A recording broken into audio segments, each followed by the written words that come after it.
나무야, 나무야.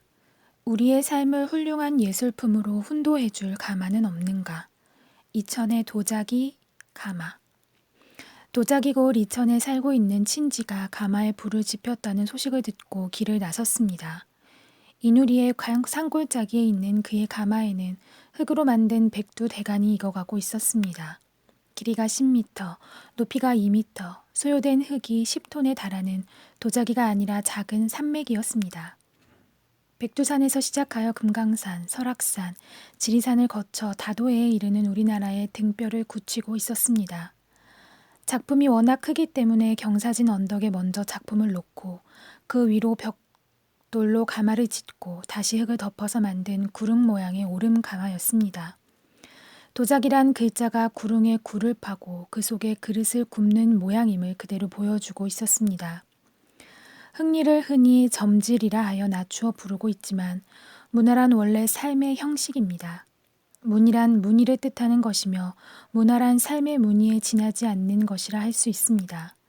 그런 점에서 우리들의 생활 속에 깊숙이 자리 잡아온 이 질그릇의 세계는 우리의 문화와 삶을 가장 진솔하게 담고 있는 것이라고 할 수 있을 것입니다. 오늘 이천으로 내려오는 길이 내게는 마치 잃어버린 장독대를 찾아 나서는 가매를 안겨주기도 하였습니다. 나는 당신이 그 긴 유랑을 끝내고 흙으로 돌아온 이유를 알 것 같았습니다. 자연과의 거리가 곧 문화의 높이로 여겨지는 세태에 아랑곳하지 않고 흙으로 돌아와 백두대간을 만들고 있는 당신의 모습에서 나는 도자기가 단지 밥을 담는 그릇을 넘어서 우리의 꿈을 담고 있다는 당신의 철학을 이해할 수 있었습니다. 상감청자의 운학문에서 우리는 그 시대가 찾아가던 꿈을 읽을 수 있고 백자의 담백한 기품에서 당시의 사람들이 지키고자 하였던 소박한 삶의 내면을 읽을 수 있습니다. 그것은 그릇이면서 동시에 그릇 이상임에 틀림없습니다.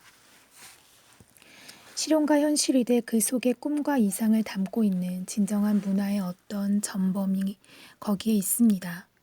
오늘 아궁이 앞에 앉아 가장 먼저 깨닫는 것이 바로 문화와 삶에 대한 반성입니다. 두 번째로 깨닫게 되는 것은 도자기의 제작 과정에서 키워온 과학과 그 과학에 대한 반성입니다. 도자기는 흙과 나무와 불에 대한 이해와 경험을 생명으로 하고 있는 철저한 과학입니다. 물에 섞으면 빚을 수 있지만 불에 구우면 돌처럼 굳어지면서 유리질이 나타나는 흙의 성질, 곧 태토의 성질에 대한 이해가 앞서야 합니다.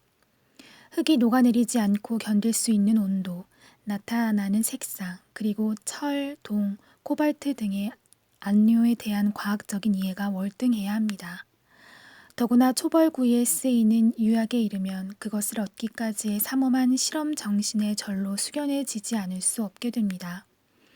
백두대간의 제작에도 구운 후의 색상과 수축하는 정도를 면밀히 계산해야 하는 상감 기법이 채용되고 있음은 물론이고 오름 가마의 설계는 열역학과 기체역학에 관한 이해가 없이는 불가능한 것이라 하였습니다. 이처럼 철저한 과학위에 서 있으면서도 결국 불맞이 굿이라는 일견 비과학적 사고를 배제하지 않고 있는 태도가 내게는 귀중한 교훈이었습니다. 이러한 태도는 과학에 대한 참된 이해를 바탕에 깔고 있다고 생각되기 때문입니다.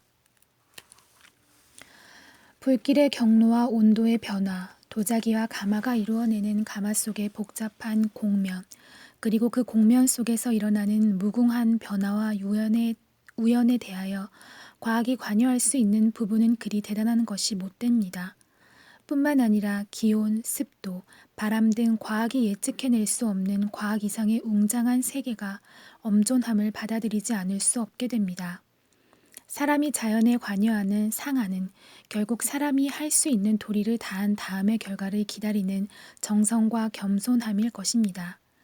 필연과 절대와 신념이라는 정신사의 오만을 반성하지 않을 수 없게 됩니다. 왜냐하면 자연이 가장 잘 알고 있기 때문입니다. 세 번째로 깨닫게 되는 것은 예술이란 과연 무엇인가 하는 반성입니다.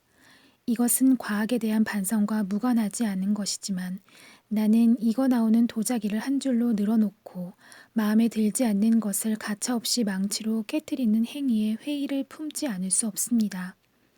그것을 일컬어 엄정한 작가 정신이라고 하기에는 자연과 예술에 대한 이해가 협소하다는 생각을 떨쳐버리기 어렵습니다. 조선조 초기에는 가마에서 나오는 완성품을 놓고 깨트릴 것인가 말 것인가를 감별하는 파기장이라는 직책이 있었다고 합니다. 그러나 그것은 주로 관청의 소용이라는 실용적이고 기술적인 기준에서 요구되었던 것일 뿐 엄격한 예술적 재단은 아니었다고 생각됩니다. 망치를 들고 깨트리는 이른바 작가 정신을 당신은 예술에 대한 오해라고 하였습니다. 어쩌면 그러한 태도는 자기의 감각에 탐닉하는 것이며 예술이나 작가 정신이라는 분식 속에 감추어진 오만이고 유의인지도 모릅니다. 자연에 대한 과학의 위상과 마찬가지로 모든 예술작품에 대한 작가 개인의 역할에 대한 반성이 없기 때문입니다. 이러한 태도가 문화와 예술을 우리의 삶으로부터 유리시키고 결국은 예술과 문화가 문화 자본으로 전화되어 도리어 우리를 소외시키는 역기능을 하게 된다고 믿습니다.